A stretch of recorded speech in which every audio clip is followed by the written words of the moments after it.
Blackout का आदेश दिया गया था और एक बार फिर से लाल कलर का जो एक वस्तु है वो आसमान में देखी गई है। देखिए, अभी अभी हमने आसमान में देखा कि संदिग्ध वस्तु जो है वो आसमान में जल रही थी। हमने अपने कैमरे में न्यूज 18 के कैमरे ने कैद किया है। तो हम जो लगातार बात कह रहे थे कि आसमान में कुछ ड्रोन्स है जो मंडरा रहे हैं, इसीलिए जनता लगातार इस बात का ध्यान रखे। और यही वजह है कि लगातार अभी कुछ ही देर में ये जो ड्रोन था वो आसमान में मंडरा रहा था और लगातार जो है वो सायरन बज रहा है। इस बात की पुष्टि भी है। जिला प्रशासन के द्वारा लगातार ये अपील की जा रही है कि हमें अपने घरों में रहना है और पूरी तरीके से ब्लैकआउट। लेकिन जो बाहरी लोग आपके पीछे मैं देख पा रही हूँ अपने वाहनों की लाइट जला के गुजर रहे हैं, आखिर इन्हें समझाए कौन? ठीक है, आपके पास मैं आऊंगी। डिफेंस एक्सपर्ट हमारे साथ संजीव जी जुड़ चुके हैं। संजीव जी, बहुत स्वागत है आपका न्यूज 18 राजस्थान पर। जी धन्यवाद। एक बार फिर से सीज फायर का उल्लंघन किया गया है, क्या हम ये कहें तो इसमें कोई दो राय होगी? क्योंकि ड्रोन मंडराते नजर आए हैं आसमान में एक बार फिर से। देखिए, पाकिस्तान के ये जो सीज फायर वायलेशंस हैं वो उसके नापाक मंसूबों को दर्शाते हैं और इसी के वजह से आज भारत की सरकार ने हमारी सेनाओं को पूरी इजाजत दी है, पूरे आदेश दिए हैं कि जब कभी भी इस तरीके का कोई सीज फायर वायलेशन हो तो उसका एक कड़ा और कठोर रिस्पॉन्स किया जाए और एक पावरफुल रिस्पॉन्स किया जाए। तो ये निसंदेह ये वायलेशन ही है और पाकिस्तान ने इस सीज फायर की सहमति के 4 घंटे के अंदर ही एक वायलेशन किया था और अभी फिर से इस तरह की घटनाएं सामने आ रही हैं। लेकिन इसमें कोई दो राय नहीं है कि हमारी जो सेनाएं हैं, हमारी जो पूरा सुरक्षा तंत्र के द्वारा इसको बिल्कुल तरीके से और पावरफुल तरीके से इसको रिस्पॉन्ड किया जाएगा और इस संदर्भ में आदेश दे दिए गए हैं और नागरिकों को सतर्क रहने की आवश्यकता है। पाकिस्तान के का जो चरित्र है वो धोखे वाला उसका चरित्र है, उसके शब्दों में भरोसा नहीं किया जा सकता और हम अपने गार्ड्स को, अपने विजिल को, अपने अलर्ट लेवल को लगातार बनाए रखने की आवश्यकता है। और मेरा ऐसा मानना है कि भारत की सेनाएं और भारत का पूरा सुरक्षा। बिल्कुल संजीव जी, भरोसा करने लायक पाकिस्तान नहीं है। संवाददाता प्रेमदान भी हमारे साथ जुड़े हुए हैं। जी प्रेमदान, क्या देख पा रहे हैं आप, जरा बताइए दर्शकों को। देखिए, मैं आपको बताना चाहूंगा कि प्रशासनिक अधिकारी जो है वो शहर में घूम करके अब पहुंच चुके हैं यहाँ पर। देखिए सर, किस तरह की अपील करना चाहेंगे आप आम जनता को, क्योंकि आसमान में कुछ संदिग्ध दिख रहे हैं। आज विशेष परिस्थितियों को देखते हुए अलर्ट जो मिला है उसके तहत बाड़मेर जिले और शहर के सभी नागरिकों से मेरा विशेष जिला प्रशासन की तरफ से आग्रह है कि वो घर में रहें, लाइट को बंद रखें और घर में रहना ही सबसे ज़्यादा सुरक्षित है। अतः सभी जो जिला प्रशासन के द्वारा जो भी डायरेक्शंस दिए जा रहे हैं उनकी पालना करें और इसी में राष्ट्र की और अपनी सभी की सुरक्षा है, तो इसको गंभीरता से लें, किसी भी प्रकार की कोताही नहीं बरतें और जितने भी जो आम जीवन के जो रोजमर्रा की जो काम है, मेहरबानी करके उनको 8 बजे के पहले हमेशा समाप्त कर दें और उसके पश्चात लाइट बिल्कुल बंद कर दें। इससे बहुत गंभीरता से लें, इसका पालन करें। धन्यवाद।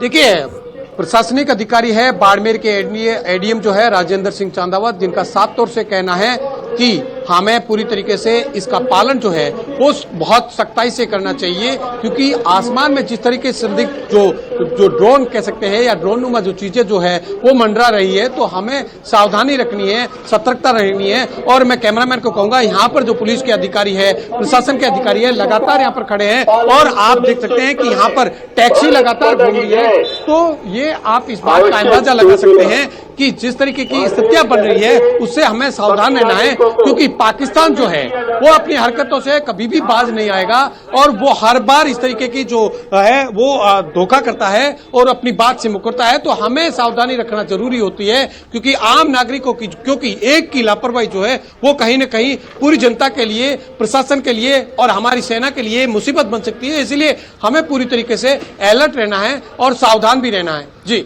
अलर्ट रहना है। बिल्कुल, हमारे साथ संजीव जी लगातार जुड़े हुए हैं जो बता रहे हैं कि किस तरीके से हमारी सेना जो है बॉर्डर्स पर मुस्तैद है।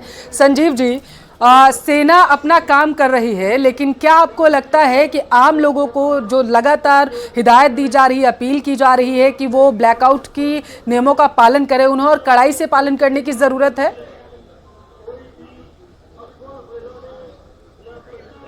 संजीव जी, आवाज पहुंच रही है आप तक मेरी? चलिए ठीक है, दोबारा संपर्क करने की कोशिश करेंगे डिफेंस एक्सपर्ट से। हमारे साथ प्रेमदान संवाददाता लगातार जुड़े हुए हैं।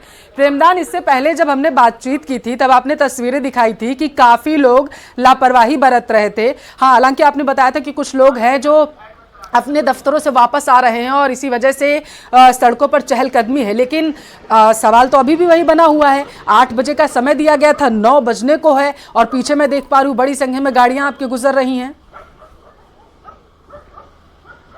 देखिए, मैं आपको बता दूं कि जैसे ही प्रशासन के द्वारा जो आदेश जारी किए गए थे, इसलिए हम उस समय इतने गंभीरता नहीं ली थी, क्योंकि एहतियातन बंद करना था, स्वेच्छा से बंद करना था। लेकिन जैसे ही आसमान में संदिग्ध जो ड्रोन नुमा चीजें उड़ती हुई दिखाई दी, उसके बाद में प्रशासन ने सायरन बजाना स्टार्ट किया। पूरे प्रशासनिक लवाजमा जो है, पूरे अधिकारी जो है पुलिस और प्रशासन के, वो शहर के सड़कों के ऊपर है। और अब जो मैं बता दूं आपको कि अब पूरी तरीके से जो सड़क के ऊपर इक्के दुक्के वाहनों को छोड़ करके सभी तरीके से बंद हो चुका है। और लगातार पुलिस और प्रशासन के अधिकारी जो है वो समझाइश भी कर रहे हैं, ताकि आम नागरिक जो है इस बात की गंभीरता को समझे कि जिले के आला अधिकारी जब सड़क के ऊपर खड़े हैं और वो अपील कर रहे हैं, वो समझाइश कर रहे हैं, तो इसके पीछे कहीं न कहीं गंभीर मामला है और उसको हमको समझना पड़ेगा, ताकि कोई भी लापरवाही, कोई भी चूक हमारे लिए घातक साबित नहीं हो। ये एकदम स्पष्ट है। मामले की गंभीरता को बिल्कुल प्रेमदान समझना पड़ेगा। आऊंगी मैं आपके पास डिफेंस एक्सपर्ट संजीव जी से। हमारा संपर्क दोबारा से हो चुका है, सीधा उन्हीं का रुख करेंगे। और प्रेमदान, प्लीज आप तस्वीरें दिखाते रहिएगा, क्योंकि ये बेहद ही महत्वपूर्ण तस्वीरें हैं। जब अपने दर्शकों को पहुंचा रहे, अपने कैमरामैन से कहिए तस्वीरें दिखाते रहें। और लोगों से भी अपील यही न्यूज़ 18 राजस्थान कर रहा है कि जो प्रशासन की तरफ से गाइडलाइंस दी गई हैं उनका पालन करें। संजीव जी, आपके पास आते हुए आपने कहा कि जो सेना है वो चौकस है, पूरी तरीके से सतर्क है बॉर्डर्स पर। पाकिस्तान की तरफ से जो भी ये नापाक हरकत की जा रही है उसका मुंहतोड़ जवाब दिया जाएगा, लेकिन क्या आपको लगता है कि सीमावर्ती इलाकों में और ज्यादा चौकसी बरतने की जरूरत है? जिस तरीके से ब्लैकआउट का पालन आज जो है कहीं कहीं ढील देखी गई, पूरी तरीके से नहीं हो पाया। देखिए, मैं आपके समाजिक चैनल के माध्यम से आम लोगों को, आम जनता को ये अपील करना चाहता हूं कि वो जिला प्रशासन के द्वारा, हमारे सुरक्षा एजेंसीज के द्वारा जो भी गाइडलाइंस, जो भी एडवाइजरी दी जा रही है उसका पालन करें। क्योंकि पाकिस्तान एक ऐसा राष्ट्र है जो कि अपने धोखे वाले चरित्र के लिए पूरे विश्व में कुख्यात है, और वो इस तरीके की जो डिसेप्टिव, धोखे वाली हरकतें कर सकता है और इस तरीके के ड्रोन इत्यादि को वो भारत की सीमाओं में भेज सकता है, जिससे कि आम जनों को हानि पहुंच सकती है। तो इस चाइना की, इस पाकिस्तान की इस तरह की नापाक मंसूबों को ध्यान में रखते हुए ये हमारी सभी की जिम्मेदारी बनती है कि हम अपनी सतर्कता को बनाए रखें और जो भी एडवाइजरी, जो भी सावधानियां, एहतियात बरतने के आदेश जिला प्रशासन के द्वारा, सुरक्षा एजेंसीज का द्वारा जारी किए जा रहे हैं उसका वो पूरी तरह से अनुपालन करें, स्वयं सुरक्षित रहें और दूसरों को भी सुरक्षित बनाएं। संजीव जी, मेरे दर्शकों को जरा एक बार बताइएगा, क्योंकि आज जब DGMO lieutenant general Rajiv Ghai की तरफ से प्रेस कॉन्फ्रेंस की जा रही थी, ब्रीफिंग दी जा रही थी पूरे ऑपरेशन सिंदूर को लेकर के, तो उनकी तरफ से कहा गया था कि आगामी दिनों में अगर पाकिस्तान की तरफ से फिर से ऐसी हरकत की जाती है, ड्रोन भेजे जाते हैं भारत की सीमा के अंदर या फिर फायरिंग की जाती है, तो उसकी भाषा में उसे जवाब दिया जाएगा। आपको क्या लगता है अब अगला कदम क्या हो सकता है?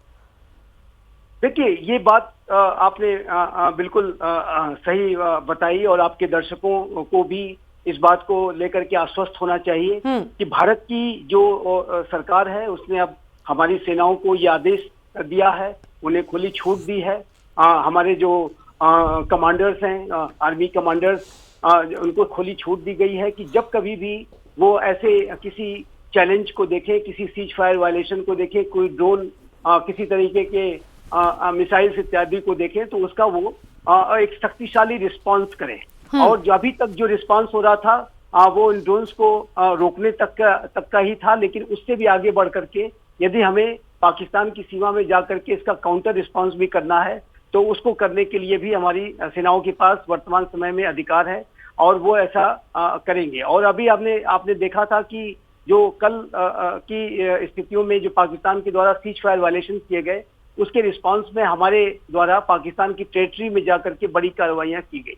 तो और आज की जो प्रेस कॉन्फ्रेंस ये बिल्कुल स्पष्ट है कि हमने पाकिस्तान को उसके जो नापाक ड्रोन्स के माध्यम से, मिसाइल्स के माध्यम से जो हमले किए गए, उसके रिस्पांस में हमने पाकिस्तान के एयर बेसिस को तबाह किया, पाकिस्तान के डिफेंस इक्विपमेंट्स को तबाह किया, और इसी तरीके की कार्रवाई भारत एनी टाइम कर सकता है। अभी आप जो ये बता रहे हैं कि ये जो जैसलमेर में अन्य जगहों पर जो ड्रोन्स को जो देखे जाने की खबरें आई हैं, जाहिर है कि इन ड्रोन्स को तो मार गिराया ही जाएगा, लेकिन उसके साथ साथ पाकिस्तान के अंदर भी जाकर के भारत की सेनाएं बड़ी कार्रवाई करेंगी, और उसके लिए वो उनको आदेश दिए गए हैं, और पाकिस्तान को उसके द्वारा की गई हर एक हिमाकत की जो कीमत है, जो उसकी जो कॉस्ट है, उसको इम्पोज की जाएगी। और जिस तरीके से हमने आतंक के ठिकानों को ध्वस्त किया पाकिस्तान की टेरिटरी में जाकर के, उसी तरीके से ऐसी हिमाकतों का जवाब पाकिस्तान की टेरिटरी में जाकर के हम देंगे, और इसके लिए भी स्पष्ट रूप से हमारी सरकार के द्वारा सेनाओं को छूट दी गई है, और जनता को, आप लोगों को इस बात को लेकर के आश्वस्त रहना है कि हमारी सेनाएं पूरी तरीके से ऑपरेशनल रेडीनेस के मोड में है, हाई अलर्ट के मोड में है, और किसी तरीके की पाकिस्तान की ये जो मंसूबे हैं, ड्रोन्स को भेजना, करना, मिसाइल्स इत्यादि को भेजना, पाकिस्तान के हर एक इस तरीके के हमलों को, उसके धोखे को नाकाम किया जाएगा, और नाकामी नहीं करना है, बल्कि जवाबी कार्रवाई भी करनी है, और इस जवाबी कार्रवाई को भारत शक्ति के साथ करेगा, बहुत ही पावरफुल रिस्पांस करेगा। संजीव जी, क्योंकि आप डिफेंस एक्सपर्ट हैं और बेहतर तरीके से मेरे दर्शकों को ये चीज़ समझा पाएंगे, क्योंकि अभी हमने देखा था बाड़मेर और जैसलमेर से जब ऐसी तस्वीरें सामने निकल कर आई तो सायरन बज रहे थे, और क्या आप समझा सकते हैं कि जब कुछ सेकंड का सायरन बजता है और जो लगातार सायरन बजता है, इन दोनों में डिफरेंस क्या है दर्शकों को, ताकि बेहतर तरीके से वो समझ पाए? देखिए, ये जो सायरन बजने के जो उसकी ध्वनि के अनुसार उसके अलर्ट के जो लेवल को समझा जा सकता है। हाँ। और सायरन अगर एक कांस्टेंट बज रहा है तो इसका आशय निश्चित रूप से है कि वो जो खतरा है वो अब टल गया है। लेकिन यदि इस तरीके की अगर आवाज ऐसी आ रही है तो ऐसे में ये मानना है कि कोई चैलेंज आपके आसपास है और ये कहीं भी कोई क्षति पहुंचा सकता है। तो उस सायरन की आवाज को सुन करके और जब ये खतरा टल गया है तो कांस्टेंट एक सायरन बजता है, तो उससे उसको ध्वनि को बहुत ध्यान से सुने, और उस ध्वनि के आधार पर अगर ये मॉड्यूलेशन में अप एंड डाउन करके ध्वनि आ रही है तो उसका आशय यही है कि वो खतरा अभी टला नहीं है और ऐसे में विशेष सतर्कता बरतें। लेकिन जब खतरा टल जाने के बाद की जो सायरन की आवाज आएगी वो दूसरे तरीके की आवाज होगी, और ऐसे में वो अपने आप को थोड़ा रिलैक्स कर सकते हैं। तो ये जो जिला प्रशासन के द्वारा इस संबंध में सारी गाइडलाइंस दी जाती हैं, और आपकी सोशल मीडिया और सभी माध्यमों से इसके बारे में आम जनता के लिए सभी इंफॉर्मेशन मौजूद हैं। इसको आप अपने इसको बहुत बारीकी से आप सुने, बारीकी से सुनना है बिल्कुल। और लगातार संजीव जी आप हमारे साथ बने रहिएगा। लगातार सायरन बजने की आवाजें जो हैं वो आ रही थी। बाड़मेर से संवाददाता प्रेमदान हमारे साथ लगातार बने हुए हैं। प्रेमदान, क्या तस्वीरें निकलकर सामने आई थी? कितनी देर तक सायरन बजा था? अभी भी क्या प्रशासनिक अधिकारी वहां पर मौजूद है, पुलिसकर्मी मौजूद हैं जो लोगों को हिदायत दे रहे हैं? बिल्कुल, मैं आपको बताना चाहूंगा कि अभी यहाँ पर पुलिस के अधिकारी और प्रशासन के अधिकारी पूरी तरीके से सभी अधिकारी यहाँ पर पहुंचे हैं। मैं आपको ये भी बता दूं कि पुलिस अधीक्षक है वो भी यहाँ पर पहुंचे हैं, अतिरिक्त पुलिस अधीक्षक यहाँ पर है, और सीओ जो है वो यहाँ पर है। इसके साथ ही जो अतिरिक्त जिला कलेक्टर वो यहाँ पर है, आयुक्त नगर परिषद वो यहाँ पर है। तो हम कह सकते हैं एसडीएम जो है वो यहाँ पर है। तो हम कह सकते हैं कि गंभीरता दिखाई जा रही है, और इसीलिए ही पूरे प्रशासन जो है वो शहर की सड़कों के ऊपर घूम रहा है ताकि जो पालना है वो पूरी तरीके से करवाई जा सके। लेकिन देखिए, प्रशासन के अधिकारियों की लगातार गाड़ियों की जो है वो आवाजाही चल रही है, और उन्होंने खुद ने अपनी गाड़ियों को पूरी तरीके से लाइटें जो है वो बंद करके रखी है ताकि किसी भी तरीके की लापरवाही, किसी भी तरीके की चूक जो है वो नहीं हो। तो हम कह सकते हैं कि आम जन इस चीजों को बहुत गंभीरता से ले। जब पूरा प्रशासनिक अमला अपने वाहनों के जो लाइटें हैं उसको बंद करके आप लोगों को समझाइश करने के लिए शहर में घूम रहा है, तो इसलिए हम ये कह सकते हैं कि शहर के अंदर जो आम नागरिक जो है बेवजह के जो लोग अपने घरों से बाहर निकल रहे हैं उनको सतर्कता सतर्कता बरतने की आवश्यकता है, उन्हें सावधानी रखने की आवश्यकता है। इसीलिए सभी लोग सतर्क रहने की जरूरत है और बेवजह अपने घरों से बाहर प्रेमदान, इससे पहले जब ब्लैकआउट किया गया था बाड़मेर में, तो हमने देखा था कि हिदायत दी गई थी कि सभी स्ट्रीट लाइट्स और सभी तरीके की जो लाइटें हैं उनको बुझा दिया जाए। ये मैं आपके पीछे देख पा रही हूँ, किसी चीज का टावर है क्या जिसमें 3 लाइटें जलती हुई नजर आ रही हैं? क्या है, जरा बताइए। देखिए, मैं आपको बताना चाहूंगा कि हमारे सामने जो है यहाँ पर एक जो दिख रही है वो दिख रहा है, तो चंद्रमा दिख रहा है। इसके साथ ही साथ सामने की तरीके जो क्योंकि बिजली है वो कड़क रही है, क्योंकि बाड़मेर जिले के अंदर कहीं कहीं बारिश चल रही है। तो इसके साथ ही कुछ जगह ऐसी भी है जहां पर कैमरे लगे हुए हैं, वहां की रेड लाइट जरूर जल रही है, लेकिन कुछ लोग हैं जो लापरवाही जरूर कर रहे हैं, वाहन लेकर के शहर की सड़कों पर घूम रहे हैं। उन्हें सावधानी रखने की जरूरत है, उन्हें सतर्कता रखने की जरूरत है कि बिना वजह से वो अपने घरों से बाहर नहीं निकले। लेकिन प्रेमदान, ये मसला गंभीर है, और क्योंकि एक बार फिर से आसमान में लाल वस्तु मंडराती हुई नजर आई है। हालांकि वो जांच का विषय है और उसके बाद क्लियर हो पाएगा कि वो ड्रोन था या फिर कोई अन्य वस्तु थी, और जांच होगी, उसके बाद सारी चीजें, तस्वीरें क्लियर हो पाएंगी। लेकिन खतरा अभी टला नहीं है, लगातार ये प्रशासनिक अधिकारियों के जरिए भी कहा जा रहा है, उसके बाद लापरवाही क्यों?